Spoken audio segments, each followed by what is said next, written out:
পঞ্চম শ্রেণী বাংলা। তো 2026 সালের আজকে আমরা সমাধান করব পৃষ্ঠা নাম্বার 100, তারপরে সমাধান করব পৃষ্ঠা নাম্বার 101। এই 100 আর 101 পৃষ্ঠা আজকে সমাধান করব পার্ট 17 থেকে। আমি প্রত্যেকটা ভিডিওতে এক একটা পার্ট পুরোটা কমপ্লিট করে দেখাই। তো এই দেখো পার্ট 17তে আমাদের আছে হচ্ছে মহাস্থান গড়, মানে মাটির নিচে পুরনো নগর। তো মাটির নিচে পুরনো নগর বলতে ওই সেই মহাস্থান গড়ের কথাই বলা হচ্ছে। তো দেখো এখানে শব্দের অর্থ আছে এবং উত্তরও করে দেওয়া আছে।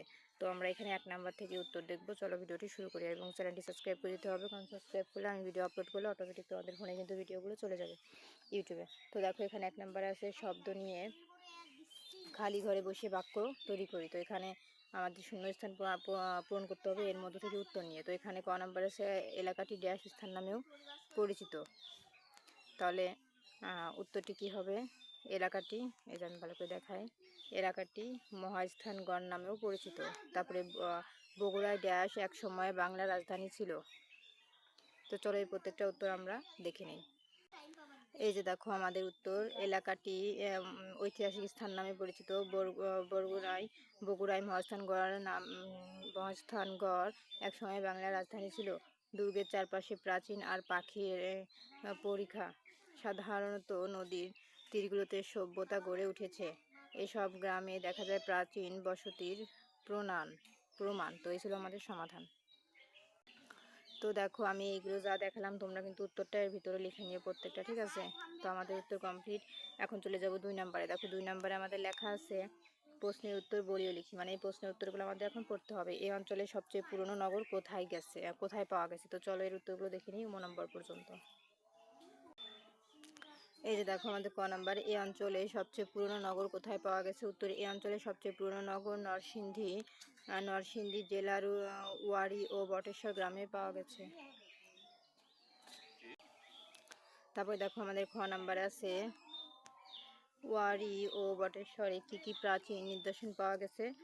উত্তর হবে ওয়ারী ও বটেশ্বরে প্রাচীন নগরের রাস্তা, রূপমুদ্রা, হাতিয়ার, পাথরের পুঁতি, লোহার টুকরা, ইটের স্থাপত্য, বন্দর, মাটির পাত্র, মূল্যবান পাথর এবং কাচের পুঁতি পাওয়া গেছে।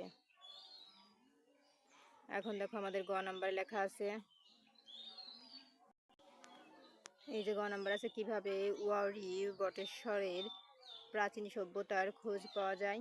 উত্তর, 1933 সালে শ্রমিকদের মাটির কাটার সময় কিছু মুদ্রা পাওয়া যায়। পরে স্থানীয় স্কুল শিক্ষক হানিফ পাঠান ও তার ছেলে হাবিবুল্লাহ পাঠান বহু নিদর্শন সংগ্রহ করেন। 2000 সালে প্রত্নতাত্ত্বিকরা সেখানে খনন কাজ শুরু করলেও মাটির নিচে এই প্রাচীন সভ্যতার খোঁজ মেলে।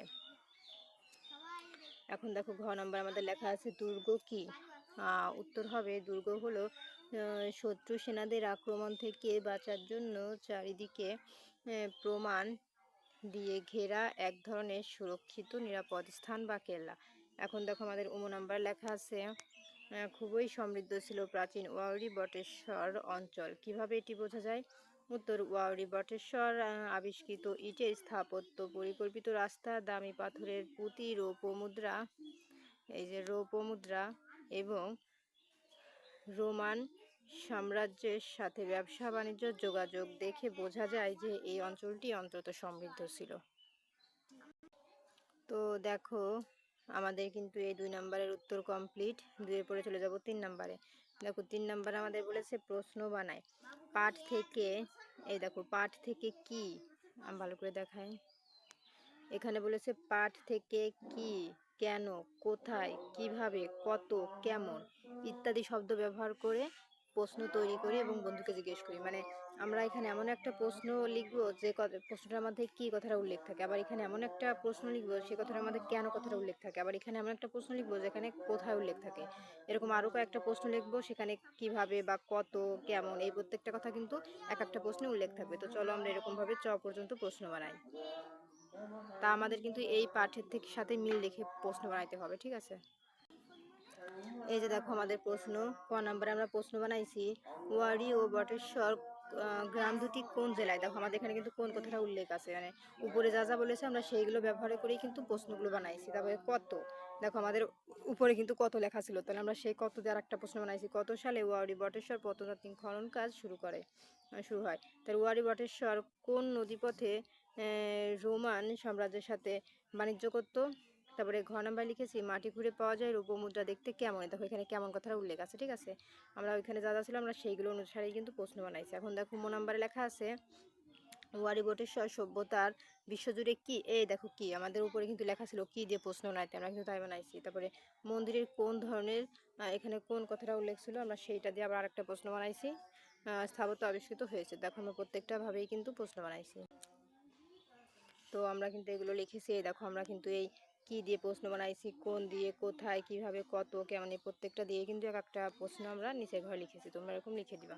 তারপর দেখো 4 নাম্বার লিখেছে আজ, গতকাল ও আগামীকাল শব্দ ব্যবহার করে একই রকম বাক্য লিখি। তো সুজন আজ বেড়াতে এসেছে, সুজন গতকাল বেড়াতে এসেছিল, সুজন আগামীকাল বেড়াতে আসবে। তো এইরকমভাবে আজ, গতকাল ও আগামীকাল শব্দ ব্যবহার করে আমরা এর মধ্যে কিছু বাক্য লিখবো। চলো আমরা উত্তরটি দেখে নিই। এই যে দেখো উত্তর, সুজন আজ বেড়াতে এসেছে, আজ আজ এসেছে তার মানে কি এটা বর্তমান সময়। তারপরে সুজন গতকাল বেড়াতে এসেছিল, মানে সে কিন্তু গতকাল মানে কালকে এসেছিল, তাহলে আজকে আসে না, তার মানে কি এটা অতীত হবে। তারপরে সিজন আগামীকাল বেড়াতে আসবে, মানে সিজন কালকে বেড়াতে আসবে, আজকে না কালকে আসবে, তাহলে কি এটা আসবে ভবিষ্যৎ। এই যে দেখো ভবিষ্যৎ লেখা, ঠিক আছে। তো এই ছিল সমাধান। তোমরা এখানে বর্তমান, অতীত আর ভবিষ্যৎ লিখে দিবা তিনটাই। তো আমি কিন্তু তোমাদের উত্তরগুলো দেখিয়ে দিয়েছি। এখন আমরা চলে যাবো 5 নাম্বারে। 5 নাম্বারে বলেছে আমার এলাকায় বিখ্যাত 3টি জিনিসের নাম লিখি, মানে তোমার এলাকায় যে 3টা জিনিস সবচাইতে বিখ্যাত সেই 3টা নাম এখানে লিখে দিবা। চলো আমরা দেখে নিই। এই যে দেখো হস্তশিল্প, খাবার, ঐতিহাসিক স্থান। তো হস্তশিল্পের মধ্যে নকশি কাঁথা বা শীতলপাটি বিখ্যাত। খাবারের মধ্যে আমার এলাকায় বিখ্যাত চমচম বা দই। তারপরে ঐতিহাসিক স্থানের মধ্যে আমার এলাকায় বিখ্যাত হচ্ছে কোনো পুরনো মসজিদ, মন্দির বা জমিদার বাড়ি। তারপরে দেখো আমাদের কিন্তু 5-এর পরে 6 নাম্বার। 6 নাম্বারে বলেছে সংগ্রহ করি, এখানে বলেছে পুরনো কয়েন মানে পুরনো টাকা, অন্য দেশের টাকা বা ডাক টিকিট বা দেশলাইয়ের বক্স, মানে যে কোনো পুরনো জিনিস সংগ্রহ করে তোমার একটা সহপাঠী মানে বন্ধুকে দেখাতে হবে, তাই বলেছে। এটা কোনো উত্তর নাই। তো এই পর্যন্তই আজকে। তো পরবর্তীতে পার্ট 18 ভিডিও দেখার জন্য অবশ্যই সাবস্ক্রাইব মাই চ্যানেল।